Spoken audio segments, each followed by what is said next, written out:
నమస్కారం SDV news కి స్వాగతం. ముందుగా హెడ్లైన్స్ చూద్దాం. కోనసీమ జిల్లా కొత్తపేట మండలం వానపల్లిలో నిర్వహించిన గ్రామ సభలో పాల్గొన్న సీఎం చంద్రబాబు వైసీపీ పాలనలో 5 ఏళ్ల పాటు మాజీ సీఎం జగన్ పరదాల పాలన సాగించారని విమర్శ. వైసీపీ హయాంలో పంచాయతీరాజ్ వ్యవస్థ నిర్వీర్యమైందన్న డిప్యూటీ సీఎం పవన్ కళ్యాణ్ రాష్ట్రంలో 75% గ్రామాల్లో వైసీపీకి చెందిన సర్పంచులే ఉన్నారని వెల్లడి. రాష్ట్ర అభివృద్ధి కోసం ప్రతి ఒక్కరూ కృషి చేయాలని పిలుపు. అచ్యుతాపురం ఫార్మా కంపెనీ ప్రమాదంలో మృతి చెందిన కార్మికులకు న్యాయం చేయాలంటూ కార్మిక సంఘాలు ధర్నా. ప్రభుత్వాల నిర్లక్ష్యం వల్లనే పారిశ్రామిక ప్రాంతాల్లో ప్రమాదాలు చోటు చేసుకుంటున్నాయని నేతల ఆరోపణ. పలు జిల్లాల్లో చైన్ స్నాచింగ్లకు పాల్పడుతున్న అంతర్జిల్లా నేరస్తుల్ని అరెస్టు చేసిన 1 టౌన్ పోలీసులు. 87 గ్రాముల బంగారు ఆభరణాలు, ద్విచక్ర వాహనాన్ని స్వాధీనం చేసుకున్న ఏసీపీ శ్రవంతి రాయ్.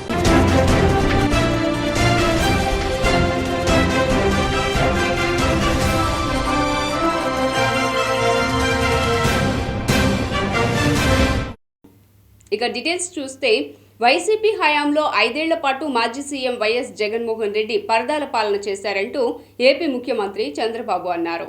బీఆర్ అంబేద్కర్ కోనసీమ జిల్లా కొత్తపేట మండలం వానపల్లిలో నిర్వహించిన గ్రామ సభలో సీఎం చంద్రబాబు పాల్గొన్నారు. ఈ సందర్భంగా ముఖ్యమంత్రి చంద్రబాబు మాట్లాడుతూ పేద ప్రజలకు మేలు చేసే ప్రభుత్వం ఎన్డీఏ అన్నారు. Simple governance, simple government మాదన్నారు.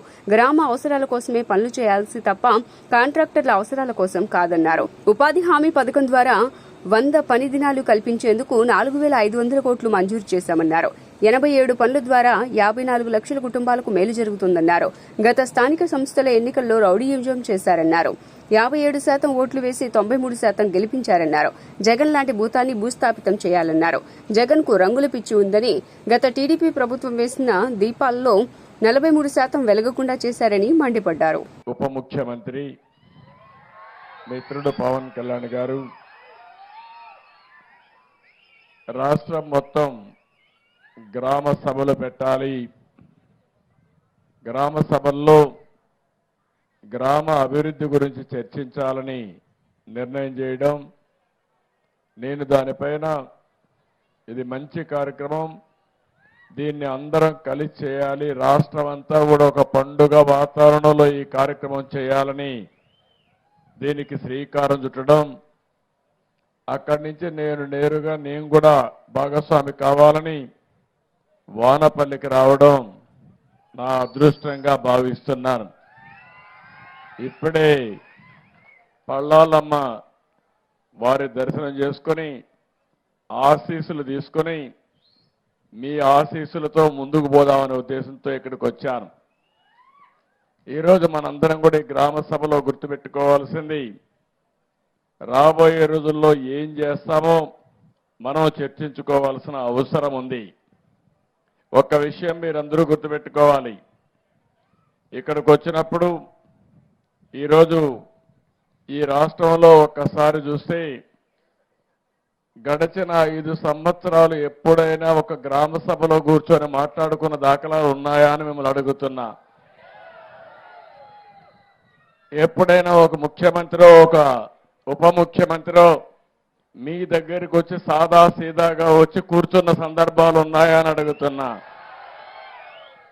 ఆ రోజు మీరు చూస్తే ముఖ్యమంత్రి వస్తున్నాడంటే మొత్తం చెట్లన్నీ నరికి. వైసీపీ హయాంలో పంచాయతీ వ్యవస్థ నిర్వీర్యమైందని డిప్యూటీ సీఎం పవన్ కళ్యాణ్ పేర్కొన్నారు. రాష్ట్ర స్థాయి నుంచి జాతీయ స్థాయి వరకు ప్రతి ఒక్కరూ రాష్ట్ర అభివృద్ధి కోసమే కృషి చేయాలని పవన్ కళ్యాణ్ పేర్కొన్నారు. రాజకీయాలకు అతీతంగా అభివృద్ధి కూటమి లక్ష్యమన్నారు. దేశభక్తి పంచాయతీల నుంచే రావాలన్నారు. గ్రామ స్థాయి నుంచి వచ్చిన నాయకులే జాతీయ స్థాయికి వెళ్లారన్నారు. పంచాయతీ వ్యవస్థ దేశానికి వెన్నెముక అని పవన్ పేర్కొన్నారు.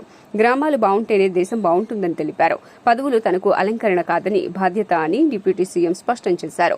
చంద్రబాబు అపార అనుభవం ఏపీకి అవసరమని పేర్కొన్నారు. ఏపీని అప్పుల బారి నుంచి తప్పించి సంపద సృష్టించేందుకు చంద్రబాబు అనుభవం అవసరమని పవన్ కళ్యాణ్ పేర్కొన్నారు. అన్నం పెట్టే రైతు బాగుంటే అన్ని బాగుంటాయి. గ్రామాలు పచ్చగా ఉంటే దేశం పచ్చగా ఉంటుంది. అందరి దగ్గర డబ్బులు ఉంటేనే సినిమాలు ఆడతాయి. అందుకని ముందు గ్రామాలు పచ్చగా ఉండాలని కోరుకునేవాడు. ముందుకు వస్తామన్న వ్యక్తుల్ని నేను పోగొట్టుకునే వ్యక్తిని కాదు, మనుషుల్ని కలుపుకునే వ్యక్తిని తప్ప విడగొట్టే వ్యక్తిని కాదు, దూరం పెట్టుకునే వ్యక్తిని కాదు. ఆ గ్రామాభివృద్ధికి ఏది ఎలా చేయాలంటే గ్రామ సభ చాలా కీలకం మనకి. ఇది మన ఆంధ్రప్రదేశ్, మన భారతదేశంలోనే పంచాయతీరాజ్ వ్యవస్థని ప్రవేశపెట్టిన 2వ రాష్ట్రం అంది రాజస్థాన్ తర్వాత. అంటే మనం అంత పంచాయతీరాజ్ వ్యవస్థని అంత ముందుండి తీసుకున్నాం మనం. గత ప్రభుత్వంలో అలాంటి పంచాయతీరాజ్ వ్యవస్థని 41,000 కోట్ల రూపాయలు జాతీయ ఉపాధి హామీ పథకం కింద ఖర్చు పెట్టామని చెప్పి కేవలం 15,000 కోట్లు మాత్రమే ఖర్చు పెట్టిన, అంటే కనిపిస్తున్నాయి రోడ్ల మీద మనకి ఖర్చుగా. రోడ్లు కానీ, సగటు మనకి అవసరాలు కానీ, మౌలిక అవసరాలు కానీ ఏమీ చేయలేకపోయారు. ఈ మిగతా 25,000 కోట్లు ఏమైపోయినాయో, ఎట్లా వెళ్ళిపోయినాయో ఎవరికీ తెలియదు. అంటే నిజంగా ఒక పని జరగాలి అంటే గ్రామ సభ తీర్మానం చేయాలి. పంచాయతీ రాజ్ వ్యవస్థని బలోపేతం చేయడానికి ఇది ఆంధ్రప్రదేశ్కి కాదు, భారతదేశానికే వెన్నెముక పంచాయతీ రాజ్ వ్యవస్థ. అంటే ఒక సర్పంచ్ తలుచుకుంటే దేశాన్ని కదిలించగలిగే శక్తి ఉందనేది మన గ్రామాలు చూపించినాయి. 13,326 పంచాయతీలు గనక బలపడితే, నిజంగా అభివృద్ధి దిశ వైపు వెళ్తే, మనందరం ఐక్యతగా ఉంటే ఆంధ్రప్రదేశ్కి ఎన్ని లక్షల కోట్లు. ప్రభుత్వాల నిర్లక్ష్యం వల్లనే పారిశ్రామిక ప్రాంతాల్లో ప్రమాదాలు చోటు చేసుకుని కార్మికులు బలైపోతున్నారని సిఐటియు నాయకులు వెంకటేశ్వరరావు ఆవేదన వ్యక్తం చేశారు. అనకాపల్లి జిల్లా అచ్యుతాపురం ఫార్మా కంపెనీ ప్రమాదంలో మృతి చెందిన కార్మికులకు న్యాయం చేయాలని, నిర్లక్ష్యంగా వ్యవహరించిన యాజమాన్యంపై చర్యలు తీసుకోవాలని డిమాండ్ చేస్తూ సిఐటియు ఆధ్వర్యంలో నిరసన కార్యక్రమాన్ని చేపట్టారు. ఈ సందర్భంగా వెంకటేశ్వరరావు మాట్లాడుతూ యాజమాన్యం నిర్లక్ష్యం కారణంగానే అచ్యుతాపురం ఫార్మా కంపెనీలో ప్రమాదం జరిగి 18 మంది కార్మికులు మృతి చెందడం బాధాకరమన్నారు. ఎటువంటి సేఫ్టీ విధానాలు పాటించకపోవడం వల్లనే ప్రమాదం జరిగిందని, రాష్ట్రానికి పరిశ్రమలను ఆకర్షించడంలో ఉన్న శ్రద్ధ కార్మికుల భద్రతపై లేదన్నారు. చాలా ప్రమాదాల్లో కార్మికులు చనిపోతున్నారని, ప్రభుత్వం యాజమాన్యాలపై చర్యలు తీసుకోకపోవడం వల్లనే మరలా ఇటువంటి ఘటనలు పునరావృతం అవుతున్నాయని తెలిపారు. వరుసవారీగా ఫ్యాక్టరీల్లో ప్రమాదాలు జరుగుతూ ఉన్నాయి. కార్మికులు పిట్టల్లాగా ప్రమాదాల్లో రాలిపోతూ ఉన్నారు. అంతకుముందు జగ్గయ్యపేట అల్ట్రాటెక్ సిమెంట్ ప్లాంట్లో ప్రమాదం జరిగి 4 మరణించారు. ఆ తర్వాత ఇదే జిల్లాలో క్వారీ ప్రమాదంలో 4 కార్మికులు చనిపోయారు. సామర్లకోటలో కాంక్రీట్ మిక్సరు బెల్టు తిరిగే సందర్భంలో ఆ బెల్ట్లో పడిపోయి ఒక కార్మికుడు చనిపోయాడు. మొన్న అనకాపల్లి ఫార్మా కంపెనీ ప్రమాదంలో 18 మంది కార్మికులు తమ ప్రాణాలు కోల్పోయారు. ప్రభుత్వాలు ఏవైనా సరే, ఇప్పుడున్న తెలుగుదేశం ప్రభుత్వం అయినా, అంతకుముందు ఉన్నటువంటి జగన్మోహన్ రెడ్డి ప్రభుత్వం అయినా, లేదా కేంద్రంలో ఉండేటువంటి మోడీ ప్రభుత్వం అయినా సరే, ఈ ప్రభుత్వాలన్నీ కూడా యజమానులు, ఫ్యాక్టరీల్లో పెట్టుబడులు పెట్టినటువంటి పెట్టుబడిదారులు వాళ్ళ వ్యాపారాలు తేలిగ్గా చేసుకునేటువంటి అవకాశం కల్పించేదానికి పోటీపడి ఈ ప్రభుత్వాలు పనిచేస్తున్నాయి తప్పితే కార్మికుల ప్రాణాలను కాపాడటానికి లేదా పరిశ్రమల్లో భద్రతా చర్యలు చేపట్టేలా యజమానులపై ఒత్తిడి తెచ్చేదానికి ఈ ప్రభుత్వాలు పనిచేయట్లేదు.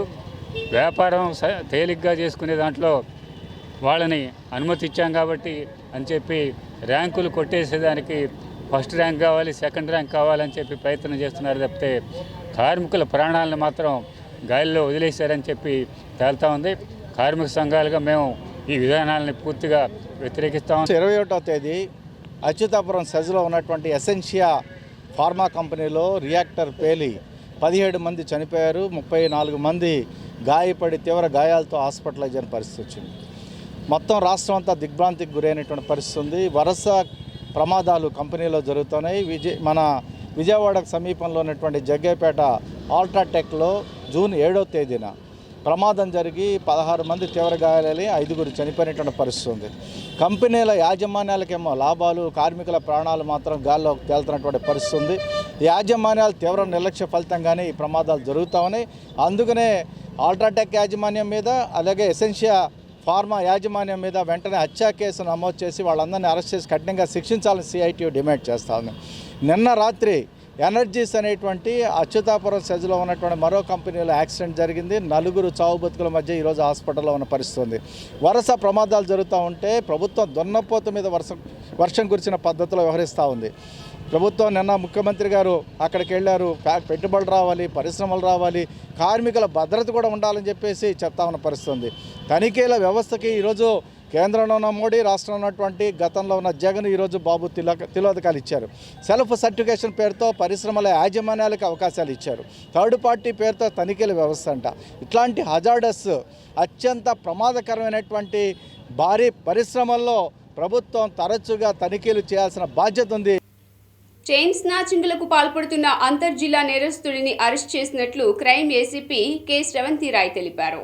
చైన్ స్నాచింగ్లకు పాల్పడుతున్న అంతర్జిల్లా నిందితుడిని విజయవాడ సీసీఎస్ పోలీసులు అరెస్ట్ చేశారు. ద్విచక్ర వాహనంపై హెల్మెట్ ధరించి ఒంటరిగా నడుచుకుంటూ వెళ్లే మహిళలే టార్గెట్ గా వారి మెడలోని బంగారు ఆభరణాలు చోరీ చేస్తున్న చైన్ స్నాచర్ ను విజయవాడ సీసీఎస్ పోలీసులు పట్టుకున్నారు. ఈ విషయమై 1 టౌన్ పోలీస్ స్టేషన్లో crime ACP doctor K Sravanthi Rai media సమావేశంలో మాట్లాడుతూ నిందితుడు పల్నాడు జిల్లా నరసరావుపేట సమీపంలోని లింగంగుంట్ల గ్రామానికి చెందిన ఎన్ఎం సాయి అని, డిగ్రీ వరకు చదువుకున్న సాయి చెడు వ్యసనాలకు బానిసై సులువుగా డబ్బు సంపాదించే మార్గాలు ఎంచుకుని చైన్ స్నాచింగ్లకు పాల్పడుతున్నాడని, పల్నాడు జిల్లా నరసరావుపేట, ఎన్టీఆర్ జిల్లా విజయవాడలోని కొన్ని ప్రాంతాల్లో చైన్ స్నాచింగ్లకు పాల్పడ్డారని తెలిపారు. ఎన్టీఆర్ జిల్లా పోలీస్ కమిషనరేట్ పరిధిలో గత కొంతకాలంగా జరుగుతున్న చైన్ స్నాచింగ్స్ మరియు దొంగతనాల మీద ప్రత్యేకమైన దృష్టి సారించమని మన గవర్నర్ సిపి గారు రాజశేఖర్ బాబు ఐపీఎస్ గారు, అలాగే డీసీపీ మేడం గౌతమి సాలి ఐపీఎస్ గారు, ADCP crimes Krishnamurthy Naidu sir వీరి పర్యవేక్షణలో సీసీఎస్ బృందాలు ఏర్పాటు చేయడం జరిగింది. ఆ బృందాలన్నీ కూడాను గత కొంతకాలంగా జరుగుతున్న చైన్ స్నాచింగ్ల మీద ప్రత్యేకమైన దృష్టి సారించారు. ఈ క్రమంలోని మొన్న పట్టమట్లో 17వ తారీఖున ఒక చైన్ స్నాచింగ్ జరిగింది. దాని తర్వాత ముద్దాయి కోసం వెతుకుతూ ఉండగా మనకి ఒక సీసీఎస్ బృందానికి మన central division Lakshminarayana team and ఈ పటమట లోకల్ క్రైమ్ స్టాఫ్ అందరూ కలిసి వర్కౌట్ చేశారు. 23వ తారీఖున మార్నింగ్ మనకి ఒక వ్యక్తి అనుమానితంగా తిరుగుతూ ఉండగా అతన్ని మనం కస్టడీలోకి తీసుకుని విచారించగా అతను మొత్తంగా ఎన్టీఆర్ పోలీస్ కమిషనరేట్ పరిధిలో ఒక 3 చైన్ స్నాచింగ్లు మరియు అలాగే నరసరావుపేట లిమిట్స్లో నరసరావుపేట టౌన్ లిమిట్స్లో కూడా మరియు ఇంకో చైన్ స్నాచింగ్ చేశాడు. మొత్తం 4 చైన్ స్నాచింగ్లోనే ఇతను ముద్దాయిగా ఉన్నాడు. అతని ఆధీనంలో నుంచి 4 చైన్లు కూడాను రికవర్ చేయడం జరిగింది. మొత్తం రికవర్ చేయబడిన సొత్తు 87 గ్రామ్స్ గోల్డ్, దాని విలువ 6,10,000 సుమారుగా. సీఎం చంద్రబాబు ప్రెస్ మీట్ తనకు బాధను కలిగించిందని మాజీ సీఎం జగన్ అన్నారు. అచ్యుతాపురం సెజ్లోని ఎసెన్షియా ఫార్మా కంపెనీ ప్రమాద బాధితులను వైసీపీ అధినేత జగన్ పరామర్శించారు. ఈ ఉదయం అనకాపల్లి వెళ్లిన జగన్ ఉషా ప్రేమ్ ఆసుపత్రిలో చికిత్స పొందుతున్న క్షతగాత్రులతో మాట్లాడారు. వాళ్ల ఆరోగ్య పరిస్థితి ఎలా ఉందో వైద్యులను అడిగి తెలుసుకున్నారు. మెరుగైన వైద్యం అందించాలని డాక్టర్లకు సూచించారు. అనంతరం మీడియాతో మాట్లాడుతూ అచ్యుతాపురం ఘటన బాధాకరమని తెలిపారు. ఫార్మా కంపెనీలో పట్టపగలు ప్రమాదం జరిగినా ప్రభుత్వం నిర్లక్ష్యంగా వ్యవహరించిందని విమర్శించారు. కార్మిక శాఖ మంత్రి దగ్గర కూడా వివరాలు లేవన్నారు. ప్రమాదంలో ఎంతో మంది చనిపోయారని తెలిపారు. బాధితులకు, మృతుల కుటుంబాలకు పరిహారాన్ని వెంటనే ఇవ్వాలని జగన్ డిమాండ్ చేశారు. పరిహారం ఇవ్వకపోతే తానే వచ్చి స్వయంగా ధర్నా చేస్తానని హెచ్చరించారు. బాధితులకు తాను అండగా ఉంటానని తెలిపారు.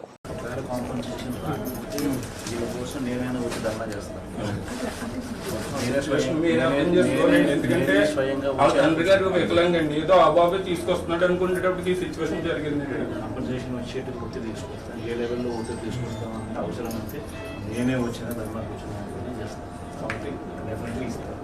వస్తున్నానంటే భయపడతాను. శ్రావణ మాసం 3వ శుక్రవారం సందర్భంగా ఇంద్రకీలాద్రిపై వెలిసిన కనకదుర్గ అమ్మవారి దేవస్థానంలో సామూహిక వరలక్ష్మి వ్రతాలు నిర్వహించారు. వ్రతానికి అవసరమైన పూజా సామాగ్రిని దేవస్థాన అధికారులే ఉచితంగా అందజేశారు. 500 మందికి పైగా మహిళలు ఈ సామూహిక వ్రతంలో పాల్గొన్నారు. ఉదయం నుంచి అమ్మవారి దర్శనానికి భక్తులు పోటెత్తారు. ఆలయ ఉప కార్యనిర్వహణ అధికారి లీలా కుమార్ ఏర్పాట్లను పర్యవేక్షించారు. మరోవైపు కుంకుమార్చనలో సేవల్లోనూ పెద్ద ఎత్తున భక్తులు పాల్గొన్నారు.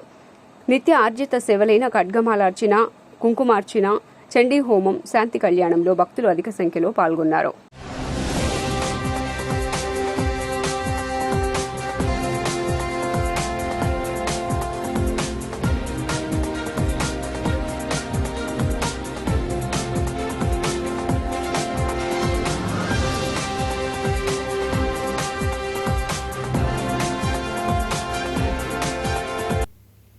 ప్రభుత్వ మద్యం దుకాణాల సిబ్బంది డిప్యూటీ సీఎం పవన్ కళ్యాణ్ కలిసి తమ గోడును వెళ్లబోసుకున్నారు. రేణిగుంట విమానాశ్రయం నుండి అన్నమయ్య జిల్లా కోడూరు పర్యటనకు వెళ్తున్న ఉప ముఖ్యమంత్రి పవన్ కళ్యాణ్ కు ప్రభుత్వ మద్యం దుకాణాల్లో పనిచేస్తున్న ఉద్యోగులు కలిసి ఉద్యోగ భద్రత కల్పించాలని, అండగా నిలవాలని వినతిపత్రాన్ని అందజేశారు. గత 5 సంవత్సరాలుగా తమ ప్రభుత్వం మద్యం దుకాణాల్లో పనిచేస్తున్నామని, కరోనా కష్టకాలంలో కూడా రాష్ట్ర ఆర్థిక పరిస్థితుల దృష్ట్యా తమ ప్రాణాలకు సైతం తెగించి ఉద్యోగాలు చేశామని, ఆ సమయంలో కొంతమంది ఉద్యోగులు ప్రాణాలు సైతం కోల్పోయారని వివరించారు. ఉద్యోగులకు రావాల్సిన బోనస్లు, ఓటీలు తదితర అలవెన్స్లకు సంబంధించి ₹1 చెల్లించకుండా తీవ్ర ఇబ్బందులకు గురిచేసిందని పవన్ కళ్యాణ్ ఎదుట ఆవేదన వ్యక్తం చేశారు. తాము గత ప్రభుత్వ హయాంలో అనేక ప్రకటనల ద్వారా ఇచ్చిన మద్యం దుకాణాల్లో ఉద్యోగాలకు నోటిఫికేషన్ ఇస్తే ఇంటర్, డిగ్రీ పూర్తి చేసుకున్న పేద, మధ్యతరగతి కుటుంబాలకు చెందిన నిరుద్యోగులు అప్లై చేసుకున్నామని తెలిపారు. మేము తిరుపతి గవర్నమెంట్ వైన్ షాప్కు సంబంధించిన సూపర్వైజర్ అండ్ సేల్స్ మెన్లు మాట్లాడుతున్నాం. ఇక్కడ మా యొక్క సమస్య ఏంటంటే మెయిన్ మాకు ఉద్యోగ భద్రత కావాలి.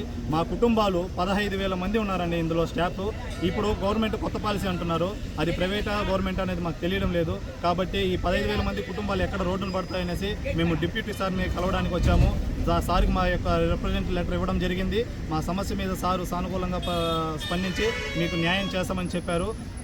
ఇప్పుడు మేము ఇక్కడ నుంచి నారా చంద్రబాబు నాయుడు గారు కానీ, లోకేష్ గారు కానీ, Kollu Ravindra excise minister sir కానీ అందరికీ మనం రిప్రజెంటేటివ్ ఇవ్వడం జరిగింది. దయ ఉంచి చెప్తున్నాం సార్, మా యొక్క బతుకుల్ని ఆలోచించండి. 15,000 మంది కుటుంబాలు, మీరు ఏ యొక్క నిర్ణయం తీసుకున్నా మాకు సమ్మతమే. మాకు మీరు ప్రైవేట్ పాలసీ వచ్చినా పర్లేదు, కానీ మాకు ఏ గవర్నమెంట్కి సంబంధించిన సెక్టర్లలో ఆయా క్వాలిఫికేషన్ ఇంటర్, డిగ్రీ క్వాలిఫికేషన్ ఎవరు మీకు ఎక్కడైతే తీసుకున్నారో మాకు వైన్ షాపులలో, అదేవిధంగా గవర్నమెంట్ సంబంధించిన శాఖలలో మాకు అవుట్సోర్సింగ్ కాంట్రాక్ట్. ఆడిట్ చేస్తే ఇండస్ట్రీస్లు వెళ్లిపోతారని డిప్యూటీ సీఎం పవన్ కళ్యాణ్ అన్నారు. ఇదే సెజ్లో ప్రమాదం జరిగి 3 చనిపోతే ఎందుకు సేఫ్టీ ఆడిట్ చేయలేదన్నారు. ప్రమాదానికి తెలుగుదేశం పార్టీ కూటమి ప్రభుత్వం బాధ్యత తీసుకోవాలన్నారు. ఇదేదో చిన్న విషయం, 2-3 చనిపోయి ఉంటారు, పక్కన పెట్టేద్దామని సరిగా పట్టించుకోలేదు. క్రైసిస్ మేనేజ్మెంట్ లో ఫెయిల్ అయ్యారని అంబటి రాంబాబు అన్నారు. ఉప ముఖ్యమంత్రి గారు పొద్దున చెప్పారు, మీడియాలో వచ్చింది, డిస్కషన్ జరిగింది.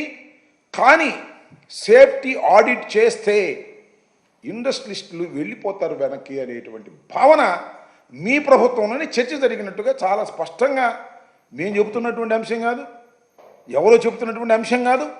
దీన్ని బట్టి ఆలోచన చేస్తే అర్థమవుతుంది. నేను ఇక్కడ చెప్పదలుచుకున్నది ఏమిటంటే, మా మీద పడటం కాదు, మా మీద మీరు నెట్టేటటువంటి ప్రయత్నం చేస్తున్నారు. సుమారుగా 2 మాసాల తర్వాత కూడా మా మీద నెట్టేటటువంటి ప్రయత్నం మీరు చేస్తున్నారు. చాలా దురదృష్టకరంగా. ఖచ్చితంగా మీ దగ్గర చర్చ జరిగింది. చర్చ జరిగినా కూడా మీరు ఆడిట్ చేసుకోవడానికి వెనక ముందు ఆడేటటువంటి పరిస్థితుల్లో మీరున్నారు. కాబట్టి అలారం మోగినా కూడా ఇదే చెస్లో 3 చనిపోయిన తర్వాత కూడా మీరు యాక్షన్ తీసుకోలేదు. అందువల్ల ఈ ప్రమాదానికి మీరు బాధ్యత వహించవలసినటువంటి అవసరం ఉంటుంది నైతికంగా. మీరు ఆ రోజు చర్చ తీసుకున్నట్టయితే ఇవాళ ఏమంటారంటే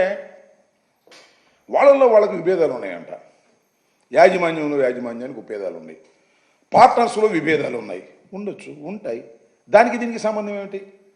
కార్మికుల యొక్క పరిరక్షణ కోసం తీసుకోవలసినటువంటి సేఫ్టీలు తీసుకోకపోతే ఆ ఇండస్ట్రీ మీద యాక్షన్ తీసుకునే పవర్ మీకు ఉందా లేదా?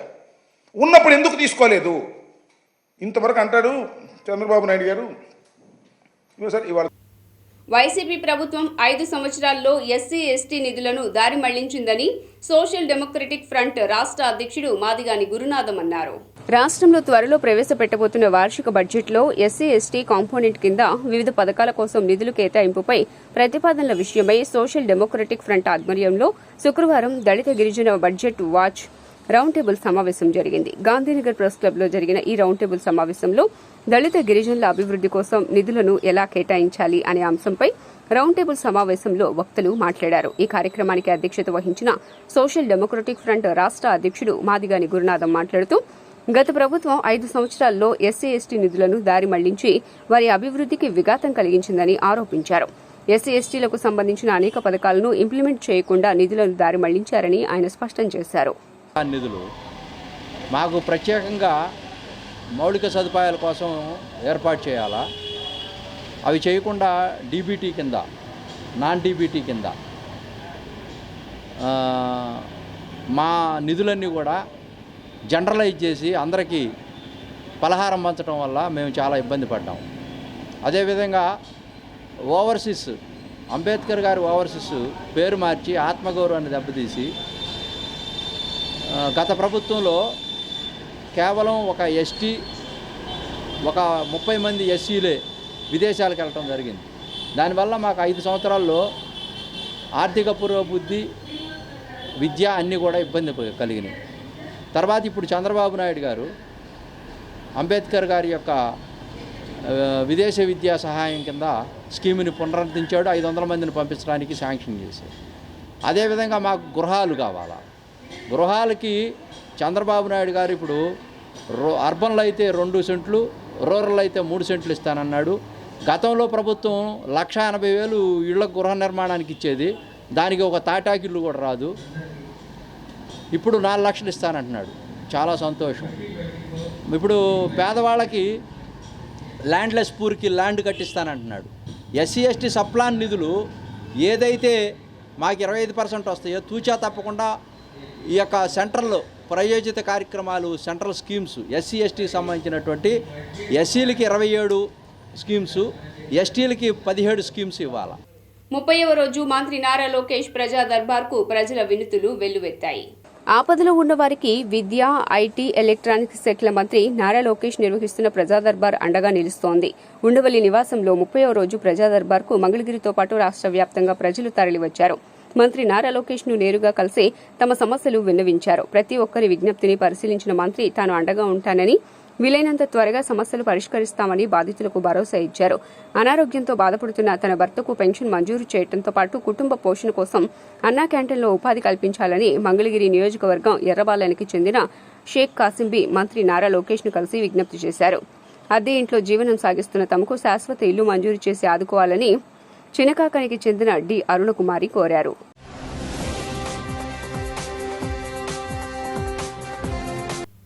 శ్రావణ మాసం 3వ శుక్రవారం సందర్భంగా పాతబస్తీ శ్రీ బ్రహ్మరాంబ మల్లేశ్వర స్వామివార్ల దేవస్థానంలో సామూహిక వరలక్ష్మి వ్రతాలు నిర్వహించారు. దేవస్థాన ఈవో సురేష్ ఆధ్వర్యంలో అర్చక స్వాములు అమ్మవారి ముందు 108 మంది ముత్తైదువులను కూర్చోబెట్టి సాంప్రదాయ పద్ధతిలో సామూహిక వరలక్ష్మి వ్రతాలను చేయించారు. అధిక సంఖ్యలో మహిళలు రావడంతో వచ్చిన వారిని అందరినీ ఈ వరలక్ష్మి వ్రతంలో కూర్చోబెట్టి ఈ కార్యక్రమాన్ని రాచకొండ నాగరాజు శర్మ నిర్వహించారు. ఈ కార్యక్రమంలో శ్రావణ మాసంలో శుక్రవారం రోజు అమ్మవారికి అత్యంత ప్రీతిపాత్రమైన వరలక్ష్మి వ్రతాన్ని నిర్వహించుకుంటే శుభాలు కలుగుతాయని భక్తుల విశ్వాసం. ఈ కారణంగానే ఆలయానికి అధిక సంఖ్యలో మహిళా భక్తులు తరలివచ్చారు. అనంతరం పూజలో పాల్గొన్న మహిళా భక్తులకు అమ్మవారి ప్రసాదాన్ని అందజేశారు.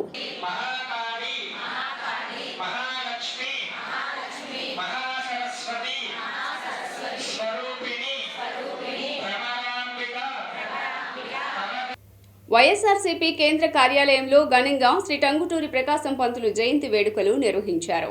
వైఎస్ఆర్ కాంగ్రెస్ పార్టీ కేంద్ర కార్యాలయంలో శుక్రవారం నాడు స్వాతంత్ర్య సమరయోధులు, ఆంధ్ర రాష్ట్ర తొలి ముఖ్యమంత్రి, తెలుగు దిగ్గజం ఆంధ్రకేసరి శ్రీ టంగుటూరి ప్రకాశం పంతులు జయంతి వేడుకలు నిర్వహించారు. జయంతి వేడుకల్లో పాల్గొన్న మాజీ మంత్రివర్యులు, ఎన్టీఆర్ జిల్లా వైఎస్ఆర్ కాంగ్రెస్ పార్టీ అధ్యక్షులు వెల్లంపల్లి శ్రీనివాసరావు, సెంట్రల్ మాజీ శాసనసభ్యులు మల్లాది విష్ణు, విజయవాడ నగర మేయర్ రాయన భాగ్యలక్ష్మి తదితరులు టంగుటూరి ప్రకాశం పంతులు గారి చిత్రపటానికి పూలమాల వేసి ఘన నివాళులర్పించి ఆయన మన దేశానికి, రాష్ట్రానికి అందించిన సేవలను స్మరించుకున్నారు.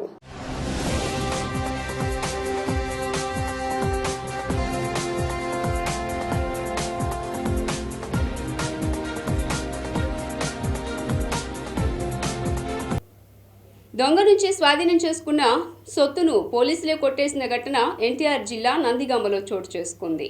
ఖమ్మం జిల్లా రైతులు ఈ నెల 17న ఛత్తీస్గఢ్ రాష్ట్రం బిలాస్పూర్కు ఓ లారీలో మిర్చి లోడ్ చేసి మైలవరానికి చెందిన డ్రైవర్ షేక్ కయీంకి ఇచ్చి పంపారు. క్లీనర్గా నందిగామ మండలం సోమవారం గ్రామానికి చెందిన పల్లెపోగు కోటేశ్వరరావు వెళ్లాడు. సరుకు విక్రయించగా వచ్చిన 25 లక్షలు తీసుకుని వారు తిరిగి బయలుదేరారు. ఈ నెల 21న పాల్వంచ జంక్షన్ వద్ద కోటేశ్వరరావు లారీ దిగి వెళ్లిపోయాడు. నందిగామ మండలం జొన్నలగడ్డ వద్దకు వచ్చాక కయ్యంకు అనుమానం వచ్చి చూసుకోగా లారీలో ఉంచిన డబ్బు కనిపించలేదు. దీనిపై గురువారం నందిగామ పోలీసులకు ఫిర్యాదు చేశారు. పోలీసులు జొన్నలగడ్డ చెక్పోస్టు వద్ద కోటేశ్వరరావును పట్టుకున్నారు. అతడి వద్ద నుండి 25 లక్షలు స్వాధీనం చేసుకుని అందులో 6 లక్షలు కొట్టేశారు. నందిగామ వాట్సాప్ న్యూస్ ఛానల్స్ గ్రూప్స్లో నందిగామ పోలీస్ స్టేషన్లో జరిగినటువంటి ఒక సంఘటనని మనం చదువుతూ ఉన్నాం.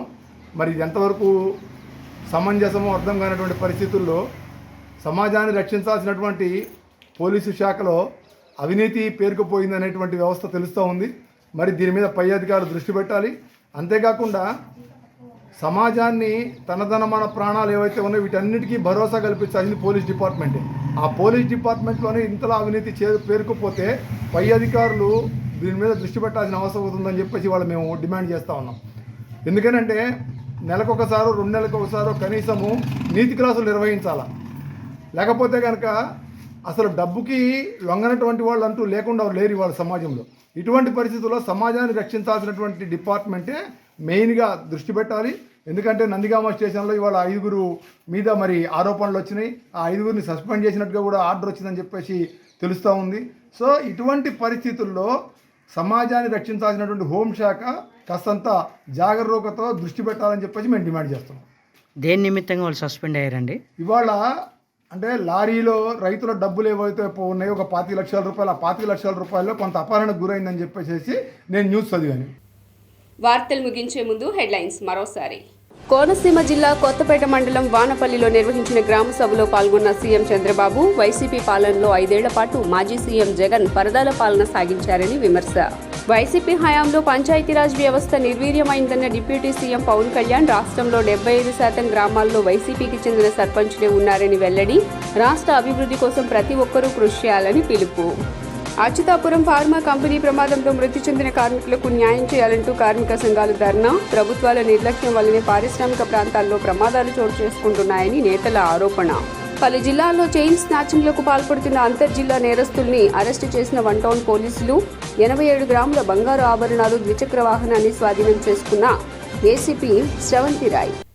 ఎస్డీవీ న్యూస్ ఇంతటితో సమాప్తం. తిరిగి వార్తల్లో మళ్ళీ కలుద్దాం. అంతవరకు సెలవు. నమస్కారం.